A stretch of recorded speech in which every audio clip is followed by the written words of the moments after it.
참 저희 교회가 특별한 교회입니다. 규모로 보면 작은 교회지만 이렇게 찬양 잘하는 교회가 많지 않아요. 저도 이렇게 교회를 떠나서 한 5주간 다른 교회에서 예배를 드리면서 우리 교회 오니까 가장 제가 이렇게 피부로 느끼는 건 참 찬양 잘하네. 단순히 우리 찬양대뿐만 아니라 성도들도 다 찬양을 잘하기 때문에 앉아 있으면 나도 덩달아 찬양 잘하는 사람처럼 느껴져요. 아마 노래 잘 자신이 없는 분은 우리 교회 오면 다 치유받고 노래 잘하는 사람 될 것 같은 그런 느낌입니다. 천국에 가면 찬양하는 일만 남는다고 하잖아요. 찬양이 얼마나 중요한 것입니까? 아마 찬양은 천국에서 우리가 경험할 것을 지상에서 미리 경험하는 그런 한 부분이라고 말할 수 있을 것 같아요. 그래서 교회는 참 찬양이 중요한데 제가 이렇게 와서 보니까 다들 여름에 휴가 가고 이러면 막 반주자 부족하고 막 그렇게 해야 되는데 반주자도 다 있고 노래하는 사람들도 뭐 한 사람이 10사람 목소리 나니까 찬양도 너무 잘하고 이런 교회 없습니다. 참 감사하고 또 우리 찬양대에는 전공자 아니신 분들도 이렇게 앉아 계시고 젊은 사람만 다른 교회는 보면 다 청년들만 찬양대 하는데 우리 교회는 신구 조화가 잘 돼가지고 너무나도 정말 찬양대가 찬양대다운 그런 찬양대 같아요. 너무 감사하고 이 모든 일을 허락해 주시고 또 열심으로 교회 일에 헌신해서 참여해 주신 모든 분들께 감사를 드리고 또 하나님께 영광을 올려드립니다. 제가 가기 전에 사도행전을 쭉 해서 정말 오래간만에 다시 사도행전으로 왔습니다. 3, 4 전도여행을 마쳤죠. 사도 바울께서 3, 4 전도여행을 마치고 예루살렘으로 돌아왔습니다. 돌아와서 사도 바울이 하고자 하는 일은 두 가지입니다. 하나는 이방 선교를 했으니까 그 선교에 대한 보고를 해야 되는 것이고 예루살렘에 극심한 기근이 있었다 하니까 각 이방 교회에서 거둔 헌금을 예루살렘 교회에 헌금함으로써 또 형제 간의 어떤 사랑과 교제를 하고자 함입니다. 그런데 이렇게 예루살렘 교회로 가는 여정이 쉽지는 않았어요.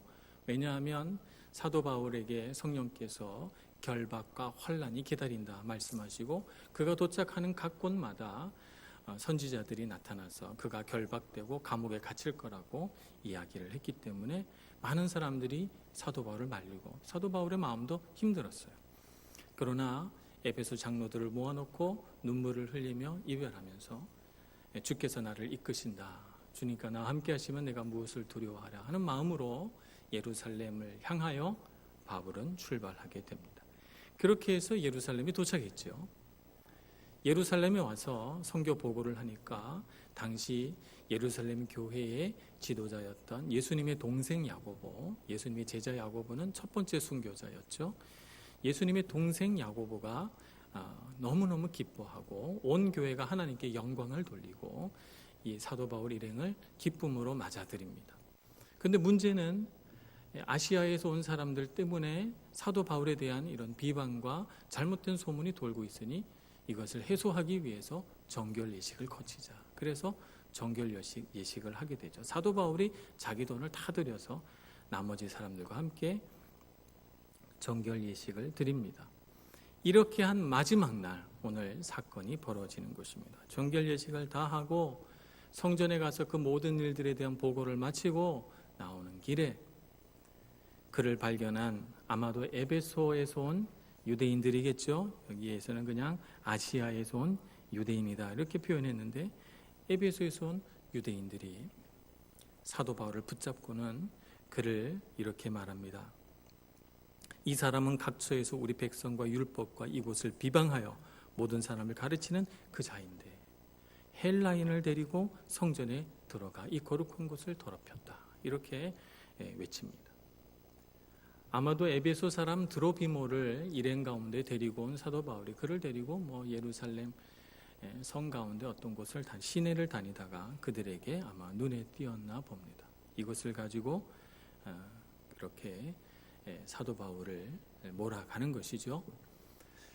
당시 성전법에 따르면 성전을 구분한 각 담에는 들어갈 수 있는 사람이 한정돼 있어요. 이방인은 바깥뜰에만 있어야 됩니다. 안뜰에 들어갈 수 있는 자격은 유대인으로서 남자인 사람만 들어갈 수가 있는 것이죠. 그런데 이 바깥뜰과 안뜰을 구분하는 이 석벽, 그 석벽을 통과하여 이방인이 만약 들어가면 그 사람은 죽여도 좋다, 이렇게 성전법에 돼 있기 때문에 사실은 이렇게 이방인을 데리고 성전 안뜰로 들어갔다, 이건 사형에 해당되는 그런 죄인 것입니다. 근데 사실 사도 바울이 그렇게 했는지는 사실 확인은 안 해봤어요. 이것은 하나의 추측이죠. 예루살렘 시내에서 사도 바울이 에베소 사람, 곧 이방인을 데리고 다녔으니까 말입니다. 우리가 유추할 수 있는 것은 바리새인으로서 오랫동안 살아왔고 율법을 너무너무 잘 아는 사도 바울이 정결 예식까지 드리고 그를 미워하는 사람들이 있다 하는 것을 아는 마당에 어떻게 에베소 사람, 이방인을 데리고 성전 안뜰로 들어갔겠습니까? 오해받지 않으려고 그가 이렇게 애쓰고 있는데 말입니다. 사도 바울은 고린도전서 9장 22절에 이렇게 말하죠. 약한 자들에게 내가 약한 자와 같이 된 것은 약한 자들을 얻고자 하며 내가 여러 사람에게 여러 모습이 된 것은 아무쪼록 몇 사람이라도 구원하고자 함이니라고 말했어요. 정결 예식을 할 필요가 없지만 그는 정결 예식을 했습니다. 이것이 한 사람이라도 구원하는 데 도움이 되고 또 자신이 불필요한 오해를 사는데 오해를 푸는데 도움이 된다면 내가 무슨 일인들 못하랴, 이런 심정으로 정결 예식을 한 사람이기 때문에 결코 이 에베소 사람 드로비모를 데리고 성전 안뜰로 들어가 성전법을 어기는 일은 없었을 거라고 생각이 되지요. 그런데 이 무리는 신성모독이라고 말하면서 그 성전에 이방인을 데리고 들어갔느냐 아니 안 들어갔느냐 사실 확인하지 않습니다. 유대인들은 사실인가 아닌가 보다 더 중요한 것은 그들이 갖고 있는 적대감을 정당화시켜 줄 수 있는 어떤 구실이에요. 그래서 좋은 구실을 얻었다고 생각한 그들은 그 자리에 있던 유대인들을 선동합니다. 그리고 사도 바울을 잡아서 성전 바깥으로 데리고 나가고 뒤에서 성전문을 쾅 하고 닫아버립니다. 성전문이 닫히는 것이 마치 사도 바울이 너는 유죄다 라고 선고한 것처럼 백성들에게 느껴져서 백성들은 더 흥분해서 재판도 없이 사실 확인도 없이 사도 바울을 이제 죽이려고 합니다. 성전 근처에는 성전에 소요가 일어나지 않도록 하기 위하여 로마군이 주둔하고 있었는데 안토니아 망대라고 불리는 당시 헤롯 왕이 세운 요새에 로마군이 주둔하고 있었습니다. 천부장이라고 하면 그 밑에 백부장 10명을 거느리고 있고 그래서 백부장 10명이 약 100명 정도의 군사를 거느리고 있으니까 천부장은 굉장히 높은 사람입니다. 안토니아 망대에서 성전이 다 내려다 보여요. 그러니까 그 사실을 서둘러 천부장에게 보고하고 그래서 천부장이 백부장을 이끌고 무리 가운데로 오니 사도 바울을 막 때리고 있던 무리가 흩어집니다. 그리고 사도 바울을 데리고 오늘 말씀과 같이 영내로 데리고 들어가려고 합니다. 천부장은 궁금합니다.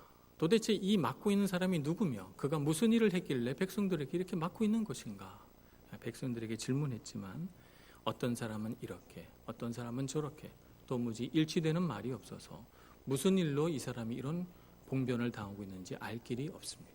그래서 사도 바울을 데리고 들어갑니다.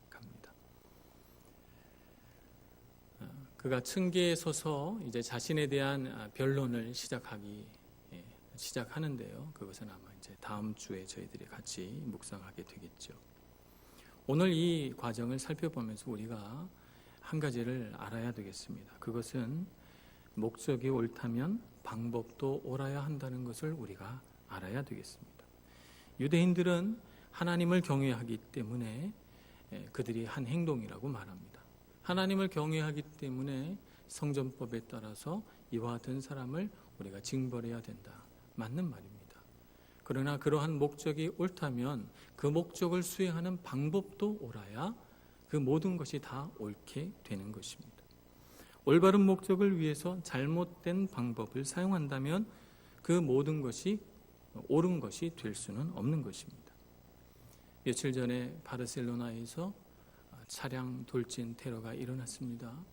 그래서 13명이 죽고 100여 명이 다치고 기사에 보니까 18개국 나라의 사람들이 죽거나 다쳤다 이렇게 나와 있습니다. 유명한 관광지에서 관광객들을 상대로 테러를 벌인 것이죠. 아무리 종교적인 신념이 옳아도 잘못된 방법을 사용해서 그 자신이 옳다고 믿는 신념을 표현한다면 그 신념은 결코 옳은 것이 될 수가 없는 것입니다. 그러나 사탄은 우리 마음속에 내가 옳다라고 하는 마음을 심어서 이 내가 옳다라고 하는 이 마음은 내가 이 옳은 것을 표현하는 방법도 옳다는 잘못된 생각을 갖게 만듭니다.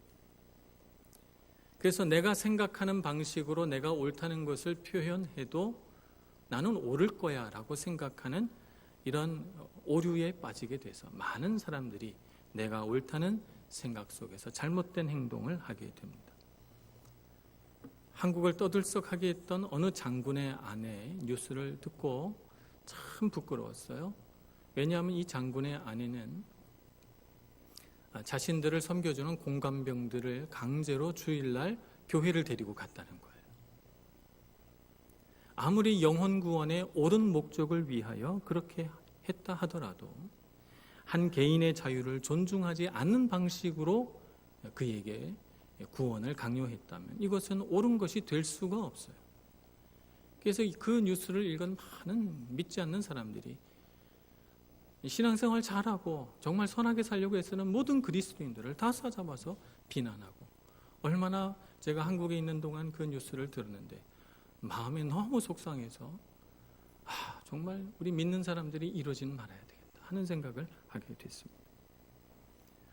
옳은 일은 올바른 방식으로 해야만 옳은 것이 됩니다. 무엇이 선이냐 우리 한번 생각해 보아야 합니다. 이 선이라는 것과 옳다라는 것, 의라고 하는 것은 같은 의미이기 때문에 그렇습니다. 마가복음 10장 17절 이하에 보면 예수님 앞에 한 재물이 많은 청년이 나옵니다. 예수님을 보자마자 그는 달려와서 예수님 앞에 무릎을 꿇고 이렇게 예수님을 부릅니다. 선한 선생님이요, 이렇게 부릅니다. 이 청년이 예수님을 선하다, 선한 선생님이요 이렇게 부른 이유는 예수님께서 가르치신 모든 말씀과 또 그가 하신 모든 행동들을 다 보니까 저분은 정말 선하신 분이시구나 하는 그의 마음에 확신이 생겼기 때문에 그렇게 부른 것입니다. 하지만 그것이 전부는 다 아니에요. 이 청년의 마음에는, 이 청년은 어려서부터 율법을 잘 지키고 하나도 율법에 어긋남이 없이 지금까지 살아왔기 때문에 자신도 선하다고 생각하는 것이죠. 그렇게 생각을 해보니까 예수님과 자신은 공통점이 있어요. 선하다는 것 말이죠. 하나님 앞에서 흠이 없다는 것, 그건 공통점이에요. 그래서 예수님을 향하여 선한 선생님이요 라고 말하면서 선하신 선생님과 선하게 살아온 나와는 뭔가 공통점이 있다, 유대감을 가지려고 하는 것이죠. 또한 예수님을 선한 선생님이라고 불러서 예수님을 칭찬함으로써 예수님 입에서 호의적인 대답이 나오고, 그래서 호의적인 좋은 대화가 이어지면 좋겠다는 것이 그의 아마 생각이었을 것으로 보입니다. 그래서 그는 예수님을 선한 선생님이요 그렇게 부르는데 아무런 장애 요인이 없어요. 그렇게 부르지 말아야 할 이유가 없는 것이죠. 그러나 놀랍게도 예수님은 이 청년을 책망합니다. 마가복음 10장 18절에 보면 예수님은 이렇게 책망합니다. 내가 어찌하여 나를 선하다 일컫느냐? 하나님 한 분 외에는 선한 이가 없느니라. 놀랍지 않습니까? 예수님은 하나님의 독생자, 그 귀하신 아드님이시고 정말 죄가 하나도 없으신 분이십니다. 선하다고 예수님을 말해서 거짓된 것이 하나도 없는데 왜 예수님은 이렇게 대답하시는 것일까요? 예수님께서 책망한 이유는 이렇습니다. 선의 기준을 하나님께 두지 않고 선의 기준을 사람이 하는 의로운 행위에 두고 있기 때문에 이것을 책망하는 것입니다. 예수님께서 선하지 않아서 왜 나를 선하다 일컫느냐라고 말씀하시는 것이 아닙니다. 예수님은 오히려 충분히 선하시고 충분히 의로우신 분이시지만 하나님을 경외하시기 때문에, 하나님만을 바라보기 때문에 결코 스스로 선하다고 말하지도 그렇게 불려지기도 원치 않으셨던 것입니다. 예수님도 스스로를 선하다, 옳다 불리기를 거절하셨는데 우리가 무슨 자격으로 우리 스스로를 선하다, 옳다 할 수 있겠습니까? 어느 누가 감히 예수님도 왜 나를 선하다 부르느냐, 하나님 외에는 선한 이가 없느니라 말씀하셨는데 이 세상을 살아가는 우리 중에 누가 사람 앞에서 하나님 앞에서 내가 옳다, 내가 선하다 말할 수 있겠습니까? 이 세상에서 우리가 하는 많은 행동들이 선합니다. 이 선한 행동들이 다 하나님께 속해 있고 하나님께 영광이 됩니다. 그러나 하나님께 속해 있지도 않고 하나님께 영광이 되지도 않는 선함, 의로움이 하나 있는데 그것이 자기의요 자기선입니다. 이 자기의와 자기선을 가진 사람은 결코 하나님께 속할 수가 없어요. 우리가 다른 것으로는 얼마든지 하나님께 선하다, 영광 돌릴 수 있지만 이것은 안 되는 것입니다. 성전법은 거룩하신 하나님께 올바른 예배를 드리고자 세워진 것입니다. 흠없는 제사를 드리기 위하여 만들어진 법입니다. 이것을 통해서 모든 사람들이 하나님을 두려워하고 하나님을 경외하고 예배할 때는 이와 같이 거룩하고 참되게 예배해야 된다고 생각하도록 하기 위하여, 그것을 가르치기 위하여 엄하게 성전법을 규정해 놓은 것이죠. 이 법을 내가 마음에 들지 않는 어떤 사람을 묶어서 그 사람을 죽일 수 있는 법으로 이용하라고 세운 법이 아닙니다. 그 사람을 죽여도 된다고 만들어 놓은 법이 아닌 것입니다. 잠언서 14장 2절에서는 어떤 길은 사람이 보기에 바르나 필경은 사망의 길이니라 이렇게 말씀하십니다. 예레미야서 21장 8절에서는 보라 내가 너희 앞에 생명의 길과 사망의 길을 두었노라 이렇게 말씀합니다. 마태복음 7장 13절 14절에서는 예수님께서 이렇게 말씀하시죠. 좁은 문으로 들어가라. 멸망으로 인도하는 문은 크고 그 길이 넓어 그리로 들어가는 자가 많고 생명으로 인도하는 문은 좁고 길은 협착하여 찾는 자가 적으니라. 아멘입니까? 우리는 어떤 길로 가야 되겠습니까? 좁은 길로 가야 합니다. 생명의 길로 가야 합니다. 좁은 길, 생명의 길로 가려면 가장 중요한 것이 우리 마음속에 날마다 이 고백이 있어야 돼요. 하나님만 선하시다. 하나님만 옳으시다. 그러므로 나는 선하지 않고 그러므로 나는 옳지 않다. 이것을 우리 마음속에서 결코 잊지 말아야 우리가 좁은 길로 갈 수가 있는 것입니다. 그런데 우리 삶을 가만 살펴보면 말이죠. 내가 옳지 않은데도 불구하고 옳다고 주장한 것들이 얼마나 많은지 몰라요. 그래서 시간이 지나고 나서 보면 그때 그렇게 한 것은 잘못됐구나 하는 것이 깨달아지지만 우리는 그 실수와 그 잘못된 행동들을 반복합니다. 그래서 우리는 회개해야 합니다. 우리가 살면서 그렇게 큰 죄를 짓고 살지는 않아요. 그러나 우리가 짓는 일상의 죄 가운데 가장 빈번하고도 가장 심각한 죄는 내가 옳지 않은데도 불구하고 옳다고 주장했던 수많은 말과 행동들입니다. 그것에 대하여 가슴을 치며 회개해야 되는 것이죠. 또 한 가지 회개해야 할 것은 이 마음을 내가 포기하지를 못해요. 내가 옳다고 주장하는 건 말이죠. 내가 옳다고 주장해서 그것을 통해서 내가 인정받고 내가 가치롭게 되기를 바라는 마음이 내게 있어서 예수님 앞에 선한 선생님이여 부르면서 나왔던 이 부자 청년의 마음이 우리에게 있는 거예요. 우리에게 있는 거예요. 이걸 포기를 못하는 거죠. 그래서 우리가 두 번째 가슴을 치며 회개할 것은 제가 이 마음을 포기하지 못합니다. 주님 도와주소서. 주님 앞에 회개해야 되는 것이죠. 또 내가 옳다고 생각한 나머지 내 기준으로 내 관점으로 다른 사람들을 평가하고 그 평가가 좋은 평가든 나쁜 평가든 늘 평가하고 내 기준으로 다른 사람들을 비판하고 손가락질하면서 그 사람은 나쁘다, 그 사람은 좋다, 내 기준으로 그렇게 해왔다는 것입니다. 이 모든 것이 다 하나님 앞에 죄인 것이죠. 그것을 우리가 가슴을 치며 회개해야 합니다. 성경은 이 회개하는 것과 겸손하는 것이 같은 말이라고 말합니다. 하나님을 경외하고 하나님 앞에 겸손한 사람은 회개하는 사람이고 회개하는 사람은 겸손한 사람이다, 이렇게 말합니다.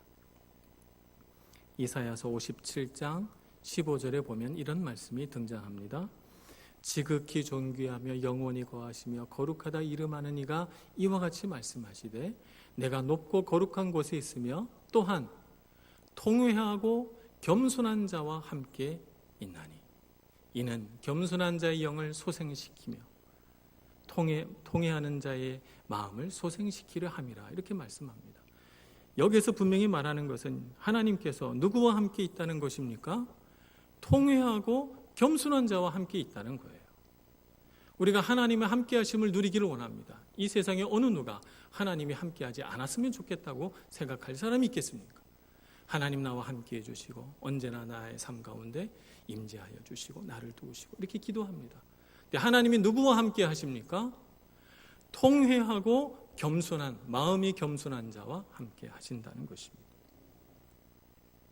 이것이 하나님의 함께 하심을 누릴 수 있는 방법이니 우리가 하나님 앞에 회개해야 되지 않겠습니까?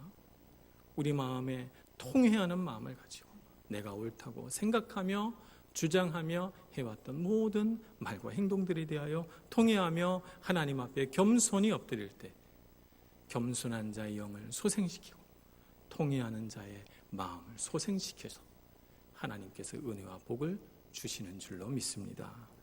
그러니 우리가 이 길을 걸어가야 되겠습니다. 이 길이 좁은 길입니다. 또 우리가 생명의 길로 가려면 귀 있는 자는 들을지어다 라는 예수님의 말씀대로 영적인 분별력을 회복해야 합니다. 사실은 우리가 이 시대를 살아가기 때문에 이 시대의 소리에 귀가 먹어요. 이 시대의 요구, 이 시대가 우리에게 바라는 것 때문에 우리의 눈과 귀가 멀어버리는 것입니다. 세상에 얼마나 자랑거리가 많습니까? 세상의 자랑거리에 우리 귀가 막혀버리는 것이죠. 우리의 막혀진 귀, 우리의 막힌 마음을 하나님을 향하여 열어야 하는 것이죠. 로마서 12장 2절에 보면 이렇게 말씀하십니다. 너무나도 유명한 구절이죠. 너희는 이 세대를 본받지 말고 오직 마음을 새롭게 함으로 변화를 받아 하나님의 선하시고 기뻐하시고 온전하신 뜻을 분별하도록 하라. 이것이 영적 분별력인 것입니다.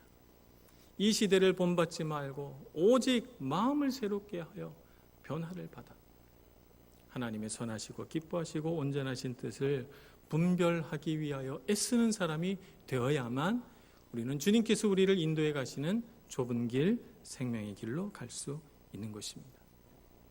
세 번째는 축복의 문화를 만들어 가야 합니다. 세상 문화를 봅니다. 세상 문화에서 가장 특징적인 것은 세상 문화는 경쟁 문화라는 것입니다. 세상에서 경쟁이 아닌 것이 없어요. 내가 능력이 되고 내가 할 수만 있다면 무엇을 사용해서든지 일단 경쟁해서 이겨야만 살아남는다는 생각을 사람들이 다 하고 있습니다. 그러다 보니까 세상 문화는 시기 문화예요. 남이 잘 되는 것을 배아파합니다. 나도 충분히 노력했고 나도 충분히 수고했고 나도 충분히 능력 있는 사람인데 왜 저 사람은 잘 되고 나는 안 될까 생각하니까 우리는 시기하고 질투하고 남이 잘 되는 것 보고 박수 쳐주기보다는 속상해하고 잘된 사람들을 시기하고 미워합니다. 세상 문화는 비판 문화여 멸시 문화입니다. 그래서 자신이 조금만 존중받을 자리에 있으면 한껏 그것을 누리려고 합니다. 그래서 한국 사회 요즘 문제가 되는 것이 갑질하는 행태, 이런 문제가 되지 않습니까? 이것이 바로 멸시 문화예요, 멸시 문화. 다른 사람들을 업신여기고 비판하는 것이죠. 미워하고 갈등이 생기는 것을 그대로 방치하는 이런 문화입니다. 그리스도인들이 이 문화 속에서 어떻게 살 것인가 생각을 해보면 참 그리스도인들에게는 정말 이 세상 문화는 견디기 힘든 고난이요 어려움이라고 말할 수가 있습니다. 로마서 12장 19절에서는 그래서 이렇게 말씀하십니다. 내 사랑하는 자들아 너희가 친히 원수를 갚지 말고 하나님의 진노하심에 맡기라. 기록되었으되 원수 갚는 것이 내게 있으니 내가 갚으리라고 주께서 말씀하시느냐. 내 원수가 줄이거든 먹이고 목마르거든 마시게 하라. 그리함으로 내가 숯불을 그 머리에 쌓아 놓으리라. 악에게 지지 말고 선으로 악을 이기라. 예수님께서 원수를 사랑하라 이렇게 말씀하셨죠. 이렇게 가르치시면서 오른뺨을 치거든 내 왼편을 들이대며 속옷을 가지고자 하거든 겉옷까지 벗어주며 억지로 너를 오리를 가게 하거든 심리까지 같이 가주라고 말씀하셨습니다. 이것은 우리가 그리스도인으로서 하나님을 믿는 사람으로서 뭐든지 양보하고 주고 그래서 지는 사람이 되라는 것이 아닙니다. 예수님께서 가르치신 말씀의 뜻은 이 세상 악에 대하여 선으로 이기라는 것입니다. 지라는 뜻이 아닙니다. 많은 사람들이 이 말씀을 오해하여 그리스도인들은 무조건 져줘야 돼 라고 생각하는 것이 많은데요. 그렇지 않습니다. 선으로 악을 이기라 이렇게 말씀하셨습니다. 그러므로 우리는 이 세상 저주 문화에 대항하여 이기는 방법을 가져야 되는데 그것이 뭐냐면 축복하는 것입니다. 우리는 축복하는 문화를 가져야 돼요. 그래서 내 마음에 안 드는 사람이 있어도 우리는 이렇게 생각해야 됩니다. 내 마음에는 안 들어도 내 성격과는 안 맞아도 내 생각과 달라도 내 방법과는 다른 방법으로 살아도 하나님께서는 저 사람을 무척 사랑하시고 나와 마찬가지로 그 사람에게 내가 나와 맞지 않는 그 사람에게 하나님의 능력과 은혜를 주셔서 그를 통해서도 일하신다라고 하는 것을 알아야 합니다. 그래서 우리는 축복해야 되는 것이죠.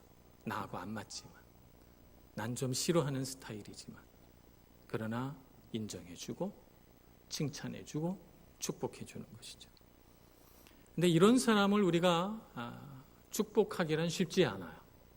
그래서 우리는 이 축복 문화를 어디서부터 연습하고 일으켜야 되는가 하면 우리 가정에서부터 일으켜야 합니다. 그래서 우리의 자녀들을 축복해야 돼요. 사실 우리 자녀들을 우리가 얼마나 사랑하는가 이루 말로 표현할 수가 없죠. 근데 그 자녀들을 향한 엄청난 사랑은 우리가 잘 표현하지 않고 주로 자녀들이 뭘 잘못하면 지적하고 야단치고 혼내는 일에 주로 우리 입술을 많이 사용합니다.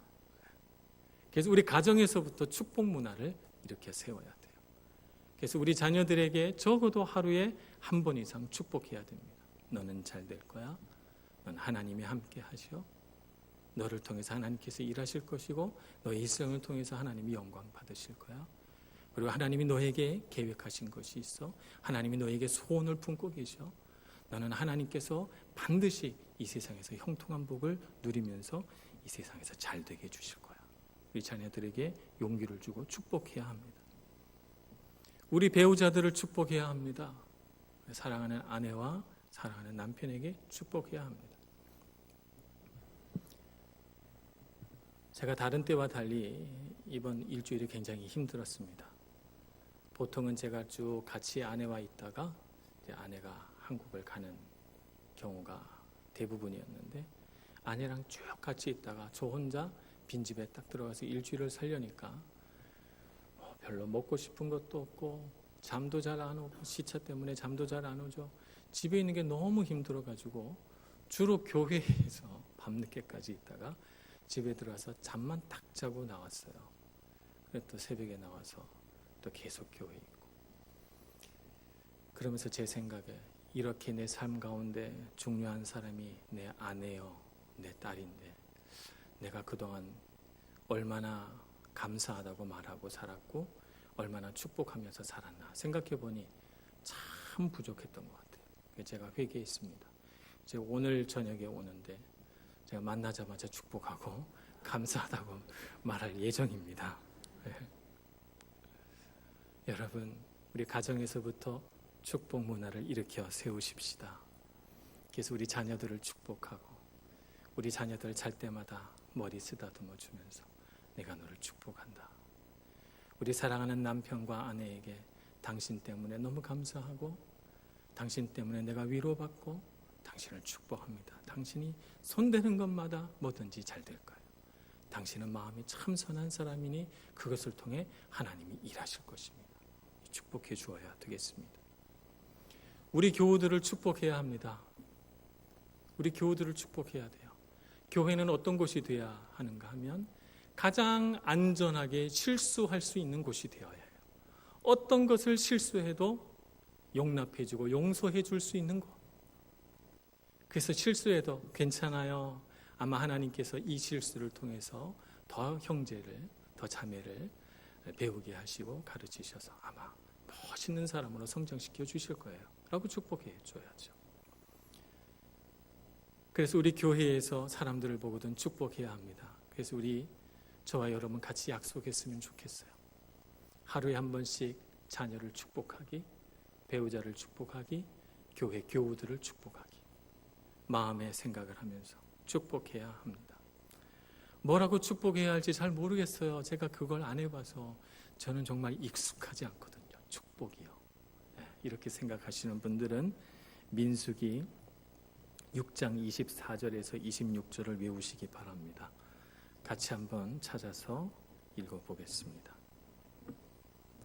민수기 6장 24절에서 26절 말씀 우리 다 같이 읽고 외우셔가지고 내가 뭘 축복해야 될지 모르겠다 그러면 이걸 그대로 암송하거나 아니면 이걸 변형시켜서 축복하시면 됩니다. 다 같이 시작. 여호와는 내게 복을 주시고 너를 지키시기를 원하며 여호와는 그의 얼굴을 내게 비추사 은혜 베푸시기를 원하며 여호와는 그 얼굴을 내게로 향하여 드사 평강 주시기를 원하노라 할지니라 하라. 아멘.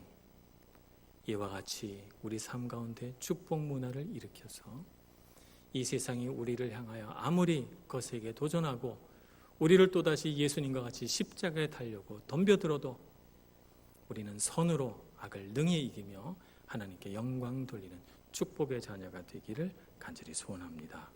기도하겠습니다. 자비로우신 하나님, 우리의 손을 붙드사 이 세상 험하고 거짓되고 죄로 관영한 곳에서 불러 일으켜 주시고 우리로 하여금 하나님의 은혜를 알아 주님 말씀대로 살게 해주시니 감사합니다. 이 세상 저주 문화 가운데 축복의 사람으로 서서 능히 선으로 악을 이기는 능력 있는 그리스도인들 다 되게 하여 주시옵소서.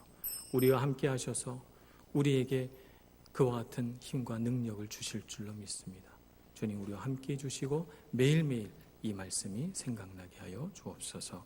예수님의 이름으로 기도합니다. 아멘. 찬양하겠습니다.